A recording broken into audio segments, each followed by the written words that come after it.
Money market میں دنیا کے پیسے لگوا دو اور فیکٹریاں بند کر دو اور ان کو بعد میں پھر فلاں شہید پروگرام دے دو اور فلاں کے سے کوئی احساس کے تحت دے دو کہ اس کو پیسے، یعنی مانگٹ بنا دو اس کو۔ پاکستان میں اسٹیٹ بینک جو ہے سود کا محافظ ہے، اس طرف کسی نے کوئی توجہ نہیں دی۔ بینک کا باپ اسٹیٹ بینک ہوتا ہے اور بینک کے جو سسٹر بردرز ہوتے وہ بینکنگ سارے بینک ہوتے ہیں، نیشنل اور انٹرنیشنل ہوتے ہیں، اور اس کا جو بیٹا ہوتا ہے نا وہ کلائنٹ ہوتا ہے جو کار لینے جاتا ہے۔ کنونشنل اور اسلامک بینکنگ کے اندر بنیادی طور پر صرف لفظوں کا گورکھ دھندا ہے یا کوئی اور فرق بھی ہے؟ 1500 سال تک دنیا میں بینک نہیں تھے اور سود کی جو حیثیت تھی وہ انفرادی تھی۔ اب بینک آ گئے تو بینک کی ایک ڈیفینیشن ہے کہ بینک ایسے ادارے ہیں جو زر کو خریدتے ہیں اور زر کو بیچتے ہیں۔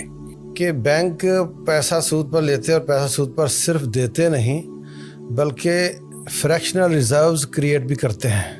یہ تھوڑا وضاحت کریں آپ۔ لیکن آپ یہ دیکھیے دوسری طرف علماء جو کہتے ہیں، میں معذرت سے اختلاف کروں گا، کہ لکھنا دینا یہ سارا کچھ اس زمرے میں آ رہا ہے۔ علماء نہیں کہتے، نبی صلی اللہ علیہ وسلم فرماتے ہیں، لیکن علماء اس کی تشریح تو یہی کرتے ہیں نا، لفظ وہی ہے نا، لفظ وہی ہے نا۔ اللہ نے کھانے والے، کھلانے والے، گواہی دینے والے اور لکھنے والے۔ کہ کیا بینک کی نوکری جائز ہے؟ سود کو ختم کرنے کے وہ کیا طریقے ہیں کہ جو اس وقت یہ راکٹ سائنس ایوانوں میں بیٹھے نااہل لوگوں کو سمجھ نہیں آ رہی؟ یورپ میں قانون تھا کوئی آدمی سود کا کاروبار نہیں کرے گا۔ اگر ثابت ہو جائے کہ اس بندے نے سود کا کاروبار کیا ہے، اس کو کوئی آدمی اپنے محلے میں کرائے پر گھر نہیں دیتا تھا، عدالت میں اس کی گواہی قبول نہیں ہوتی تھی، اور جب وہ عیسائی مرتا تھا تو اسے مسیحی قبرستان میں دفن کرنے کی اجازت نہیں ملتی تھی۔ اسلامک اسکالر مفتی محمد یوسف تیبی حفظہ اللہ تعالی، فاضل مدینہ یونیورسٹی۔ بسم اللہ الرحمن الرحیم۔ السلام علیکم، میں ہوں محمد افتخار خان۔ نہت اسٹوڈیو کے پلیٹ فارم سے حجۃ الوداع کی سیریز کا جو سلسلہ ہم نے اس کا آغاز کیا تھا، اسی سلسلے کی کڑی آج جس موضوع کا ہم نے انتخاب کیا ہے، معاشی استحصال، یعنی معاشرے کا اگر وہ دیکھیں وہ زخم ہے، وہ دکھتی رگ ہے جو اس وقت ہر ایک کا، میں یہ کہوں من حیث القوم پوری قوم کا مسئلہ ہے، بلکہ پوری قوم کا کیا پوری دنیا کا مسئلہ ہے کہ اس وقت جس ملک میں بھی جائیں انفلیشن بڑھ رہی ہے اور لوگ قیمتیں بڑھنے سے، مہنگائی بڑھنے سے اور خود ساختہ مہنگائی کے بڑھنے سے بھی پریشان ہیں۔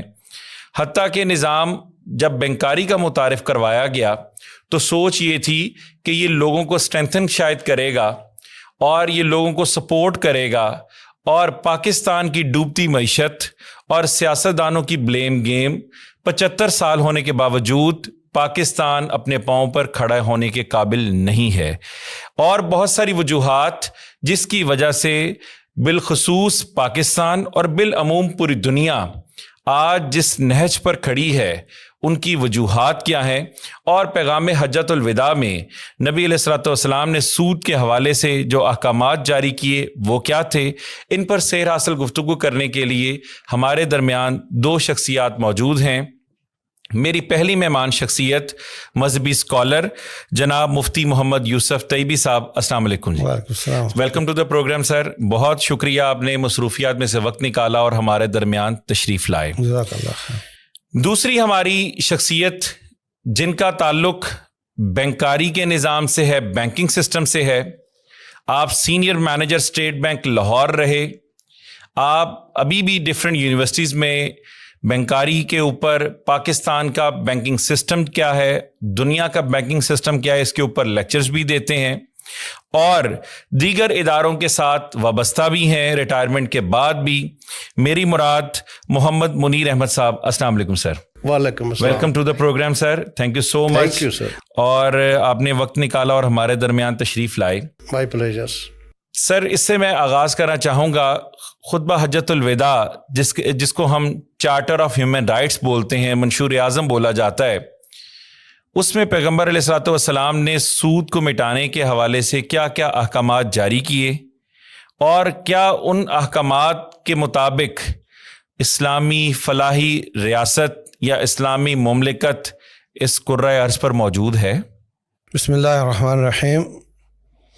رسول اللہ صلی اللہ علیہ وسلم نے جو جملہ امور پر بات فرمائی حجۃ الوداع میں، ان میں سے جو ہمارا ٹاپک ہے وہ تو خالی یہ ہے کہ آپ نے فرمایا آج کے بعد سود ختم ہے اور لوگوں کو اصل مال واپس ہوگا، سود واپس نہیں ہوگا۔ اور یہ کہ میرے چچا عباس کا جن جن کے ذمہ قرض تھا وہ بھی سود کے بغیر ہی ہوگا، اور سب سے پہلے میں ان کا سود معاف کرتا ہوں۔ تو یہ بہت بڑی بات ہے جو آپ نے فرمائی تھی۔ حقیقت یہ ہے کہ اللہ تبارک و تعالی نے اس کائنات کو چلانا ہے، اسی نے بنایا، اسی نے چلانا ہے، اور یہ کائنات غریب کے دم سے چلتی ہے۔ اگر میں تصور کروں ایک منٹ کے لیے کہ پوری دنیا میں ہر شخص کے پاس 10 کروڑ ہے، اس سے کم کسی کے پاس نہیں ہے، تو کیا فیکٹری چلے گی؟ بالکل ایسا ہی ہے۔ ورکر کون ہوگا؟ فیکٹری چلے گی؟ نہیں چلے گی نا۔ تو اللہ تعالیٰ اب دیکھتے ہیں آپ کی کلاس میں میٹرک میں کتنے تھے اور کتنے آپ کی طرح پرنسپل بنے اور کتنے مزدور بنے۔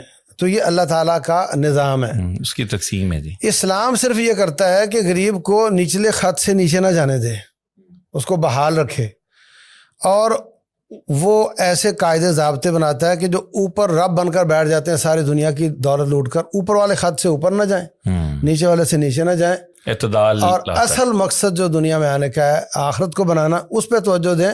یہ پیسہ تو دنیا چلانے کے لیے ہے۔ تو جتنے قوانین ہیں اللہ تعالیٰ نے غریب کی بحالی کے لیے بنائے ہیں آپ کی اکنامکس کے حساب سے۔ مثلا سود کو منع کیا ہے۔ سود سے کون افیکٹ ہوتا ہے مجھے بتائیں؟ غریب ہوتا ہے۔ یعنی میں نے مزدور کو 10 لاکھ دیا تھا اور طے کیا تھا کہ 12 مجھے واپس کرے گا، اس نے مزدوری کی، محنت کی، مگر وہ 10 کے 8 رہ گئے، اب 4 کا مقروض بھی ہو گیا، وہ نیچے گیا، اور میں 10 کا مالک تھا 12 کا ہو گیا۔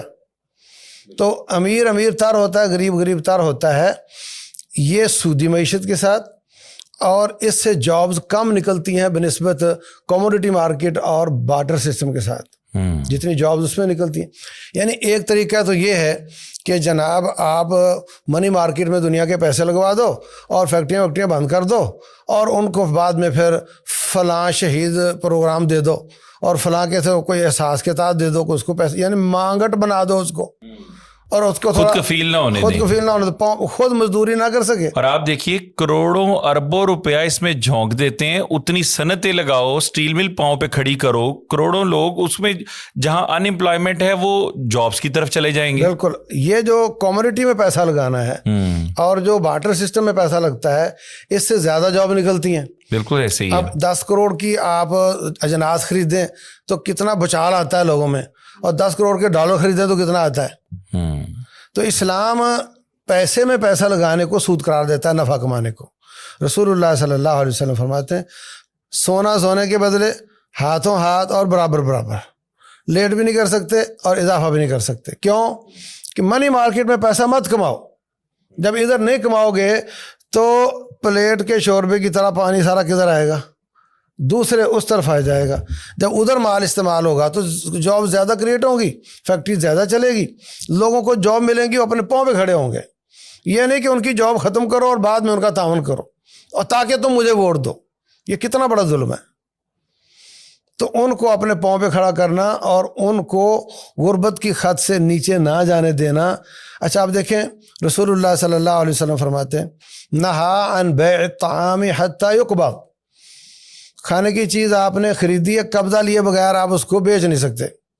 اب ہوتا کیا ہے، میں نے گنا پھینکا فیکٹری میں اور وہاں سے مجھے پرچی مل گئی کہ 10 ٹن تیری چینی ہمارے پاس ہے۔ اچھا جی 100 روپے کلو ہے، آپ کو دی 105 میں، آپ نے وہ پرچی ان کو 110 میں، وہ پرچی اس نے 115 میں دی، تو وہ بڑھتی گئی اور نہ کوئی جاب نکلی اور نہ کوئی سودا ہوا۔ مڈل مین کما رہا ہے۔ اسلام کیا کہتا ہے کہ قبضہ لیے بغیر نہیں بھیج سکتا۔ اب وہاں سے اٹھائے گا جس نے اس کا توڑا سٹف بنایا، جس نے اس کو بنا، جس نے پرنٹ کیا، جس نے سیا، جس نے لا کر دیا، تھوک والا پرچون والا، جس نے بھرا، جس نے فل کیا، جس نے لوڈ کیا، ان لوڈ کیا، ٹرک والا راستے میں، پیٹرول والا راستے میں، مشینری والا، پنچر والا، ایک دم گاڑی چل پڑتی ہے۔ تو ہر قانون غریب کے فیور میں اسلام نے بنایا کہ اس کو بحال کیا جائے, اور ہم چاہتے ہیں کہ نہیں, اب پیسے سے پیسہ بنتا جائے اور غریب تر ہوتا چلا جائے.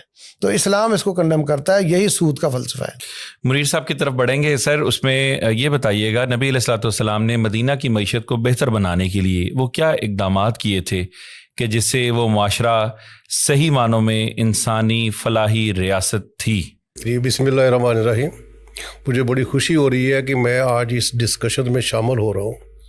یہ بحث میں ڈاکٹر صاحب پچھلے 5 سال سے کر رہا ہوں, اور ایک قسم کی میں ایک اویئرنیس پروموٹ کر رہا ہوں کہ کیا اسلام کا کوئی معاشی نظام ہے, اگر وہ ہے تو کہاں ہے.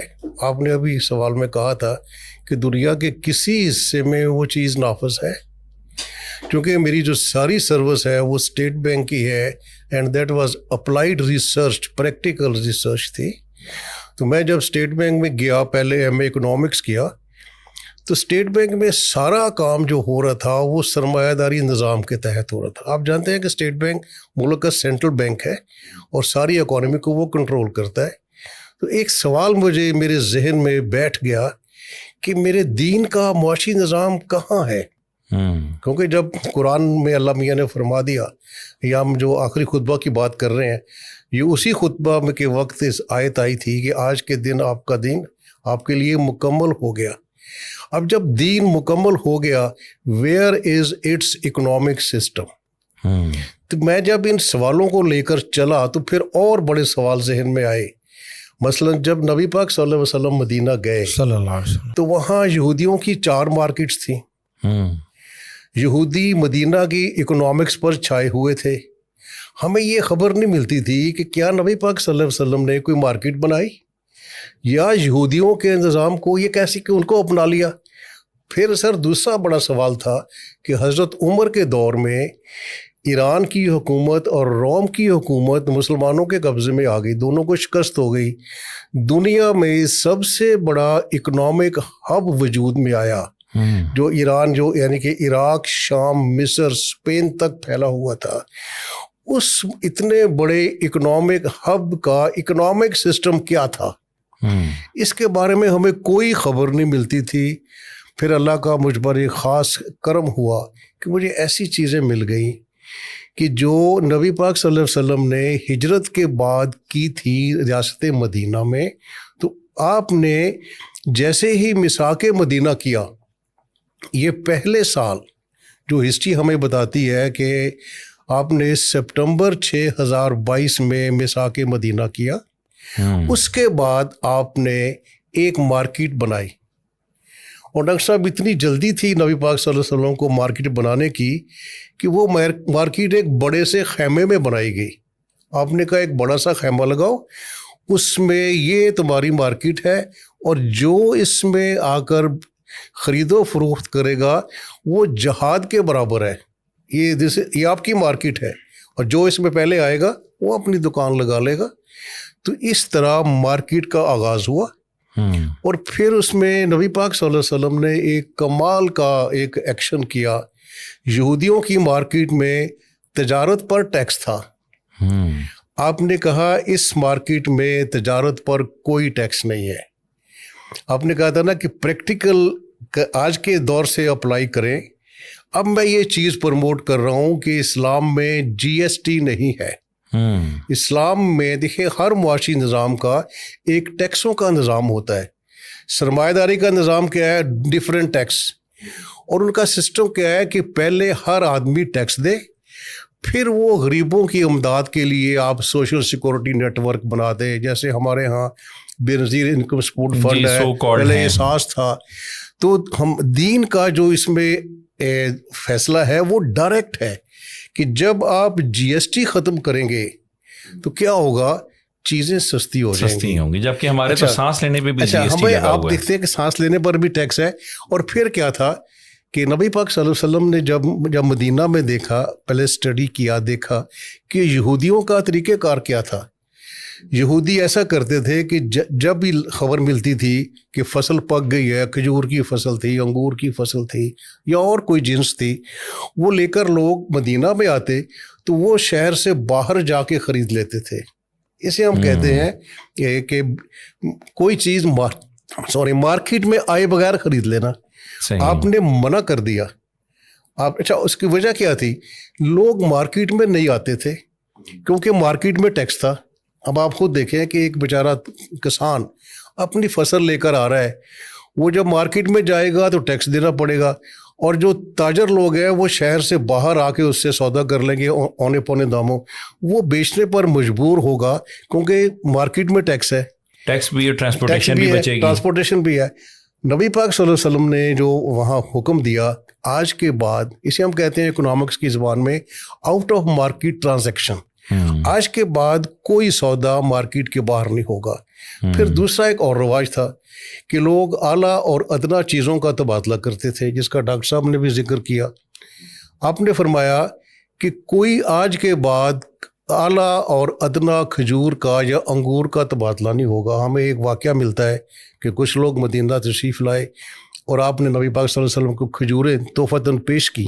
تو آپ نے پوچھا کہ یہ تمہارے علاقے کی کھجوریں اتنی عمدہ ہیں؟ انہوں نے کہا نہیں، ہماری تو کھجوریں بہت ناقص ہیں، یہ آپ کے لیے بہت سی کھجوریں دے کر ہم نے آپ کے لیے تھوڑی سی اچھی کھجوریں لی ہے. تو آپ نے کہا این الربا، این الربا، این الربا، یہ سود ہے، یہ سود ہے، یہ سود ہے، خیبر سے آئی. تو پھر لوگوں نے پوچھا کیا کریں؟ تو آپ نے کہا کہ پہلے ناقص کھجوروں کو مارکیٹ میں بیچو، اور جو وہاں سے درہم ملیں، پیسے ملیں، ان سے اچھی کھجوریں خریدو. یعنی کہ جو میں بات آپ سے اپنی بات ختم کرتا ہوں اس پر، کہ نبی پاک صلی اللہ علیہ وسلم نے ایک پورا مارکیٹ بیسڈ اکنامک سسٹم دیا جہاں چیزوں کی قیمتیں مارکیٹ کی سپلائی اور ڈیمانڈ کی فورسز کے مطابق ہوتی تھی. اب میں نے اکنامکس پڑھی ہے، اکنامکس ڈپارٹمنٹ میں کام کیا.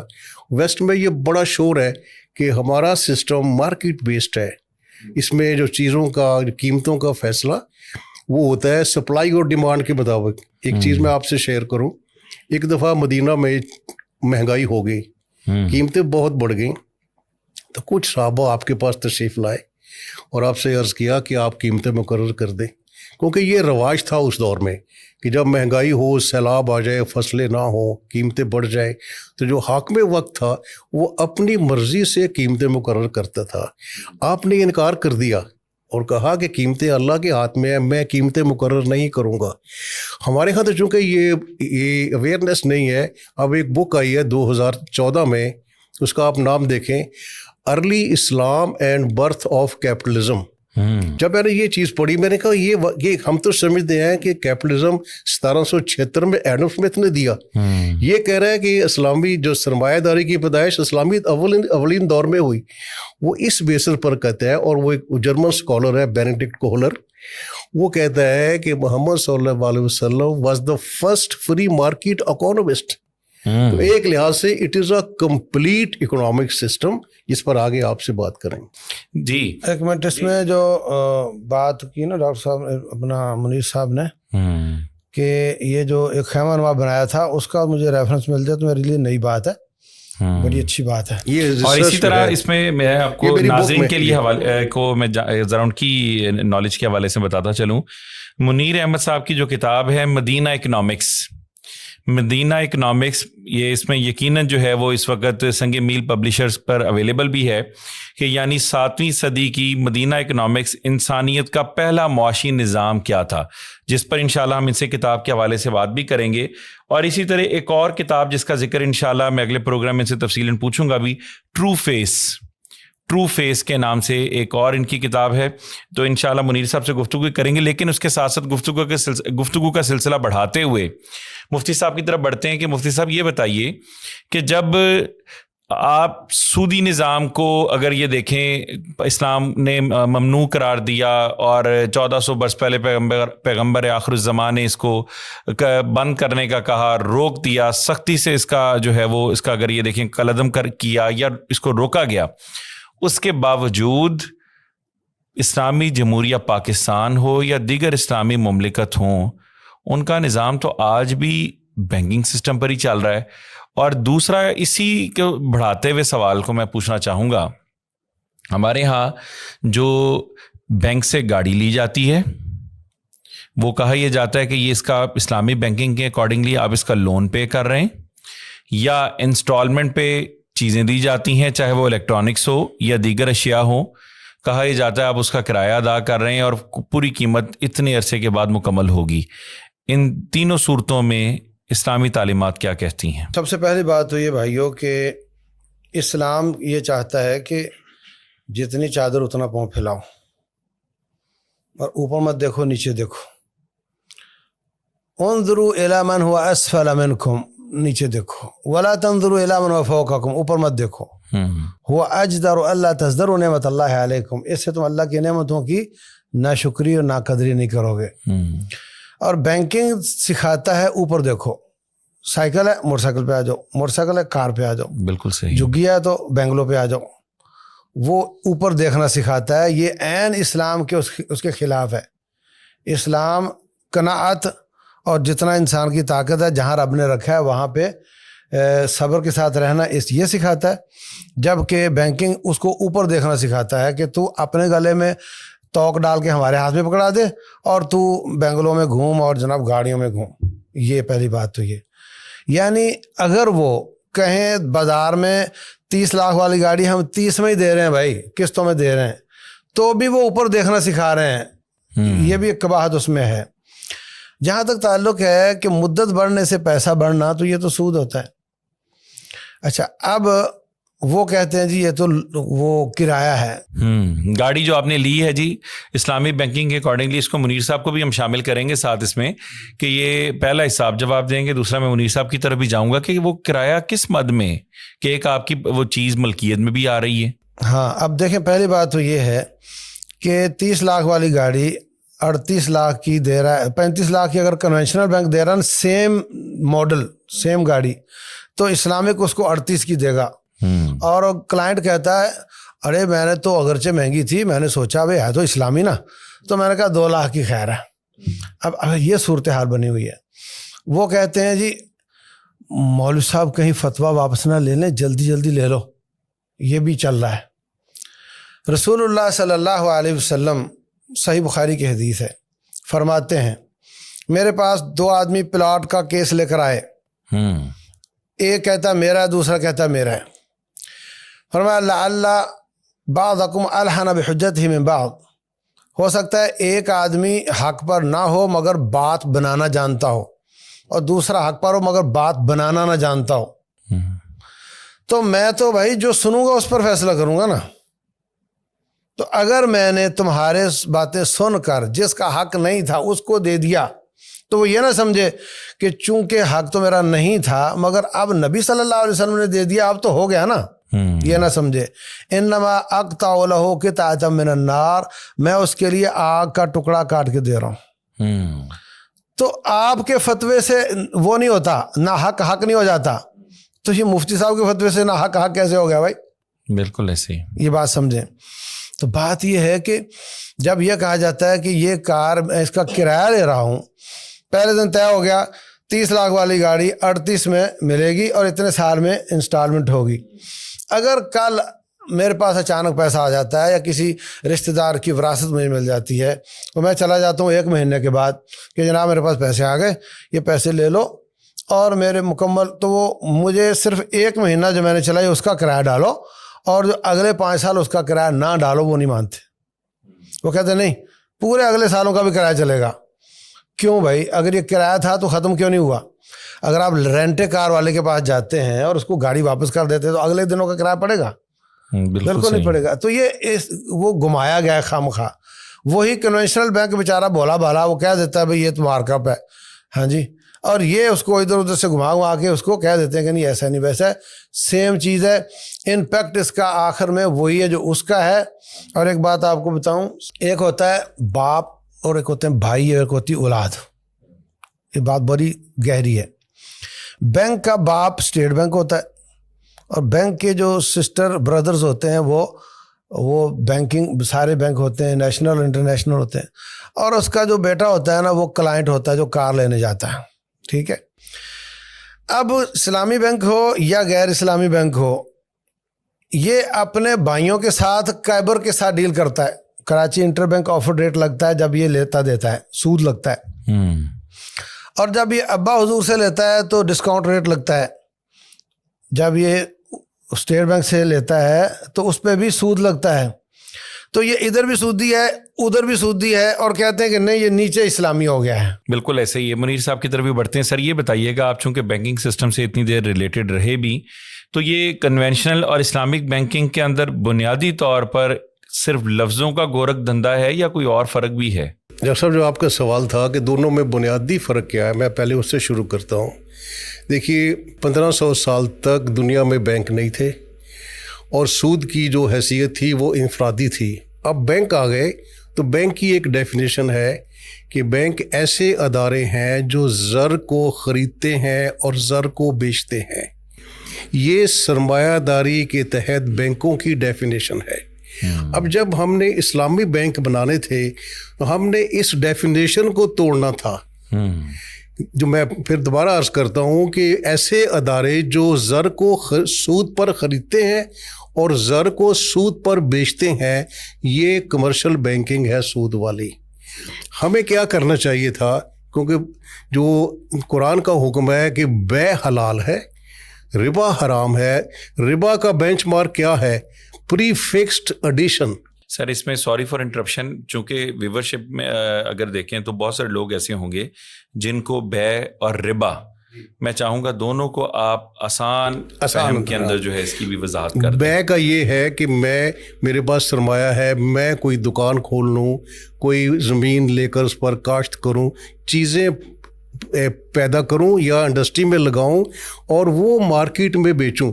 یعنی میں اس کو ہم اکنامکس میں کہتے ہیں کہ use of money as medium of exchange. میں سرمایہ کو چیزوں کے پیدا کرنے میں لگاؤں, یہ بے ہے. اسے قرآن نے حلال قرار دیا اور اس میں فلاح رکھی. دوسرا ربا ہے, میرے پاس پیسے ہیں, میں کوئی کام نہ کروں, میں کسی دوسرے کو پہلے سے طے شدہ اضافے پر وہ پیسہ دے دوں اور ایک معینہ عرصے کے لیے کہ 6 ماہ کے لیے میں 1 لاکھ روپے دوں گا, 6 ماہ کے بعد 1,20,000 روپے لوں گا. یہ 20,000 ربا ہے, یہ 20,000 سود ہے.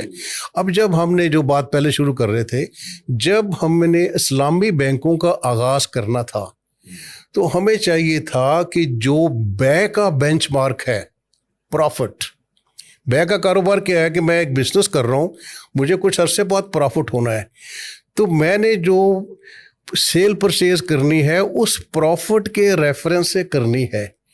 اب ہمارا کیا پہلے کیا تھا 84 سے پہلے کہ سود طے تھا اور سود کا ایک بینچ مارک تھا, جیسے 10%, 8%, 6%, 20%. جب ہم نے اسلامی بینک بنائے تو ہمیں چاہیے تھا کہ ہم ایک پروفٹ ریٹ کا بینچ مارک بناتے. یہ تھوڑی سی ٹیکنیکل چیزیں ہیں چونکہ بینکنگ ہے. ہم نے کیا کیا کہ جو سود والے بینک ہیں وہ تو سود کا بینچ مارک یوز کرتے ہیں. The Karachi inter bank offer rate, اس کا روز ریٹ نکلتا ہے کہ آج کا ایوریج سود کا ریٹ کیا ہے, اس کو تو سود والے بینک استعمال کرتے ہیں. اب جو اسلامی بینک ہیں, ظلم یہ ہے کہ وہ بھی اسی بینچ مارک کو یوز کرتے ہیں. وہ جو کہتے ہیں کہ جی ڈاکٹر صاحب جو گاڑی کی مثال دے رہے ہیں کہ 30 لاکھ کی گاڑی 38 لاکھ کی, اس 38 لاکھ کیوں ہے, 36 کیوں نہیں, یا 42 سے 40 کیوں نہیں, وہ 20 وہ بینچ مارک سود والا ہی یوز کر رہے ہیں. اور وہ کہتے ہیں ابھی ماحول ٹھیک نہیں. کچھ لوگ یہ اس ملک میں یہ باتیں کر رہے ہیں کہ جب تک, اور میں بھی اس چیز کی فیور میں ہوں, کہ ہم بے کو بیس نہیں بنائیں گے اور جو پرائیویٹ سیکٹر کا پروفٹ ریٹ ہے اس کو بینچ مارک نہیں کریں گے, یہ اسلامی بینک اور سود والے بینک آلموسٹ ایک جیسے ہی ہوں گے. اور میں جو اس کتاب میں ایک بات لکھی ہے کہ جو سود والے بینک ہیں وہ تو براہ راست سود کو پروموٹ کر رہے ہیں, اور جو اسلامی بینک ہیں وہ انڈائریکٹلی بلا واسطہ وہ اس کو کر رہے ہیں. جبکہ وہ ان کا یہ دعویٰ ہے کہ ربا فری ہے. ربا فری ہے. میں اس میں بینچ مارک وہی ہے دونوں کا. میں ایک بات یاد کرانا چاہوں گا منیر صاحب کو کہ بینک پیسہ سود پر لیتے اور پیسہ سود پر صرف دیتے نہیں بلکہ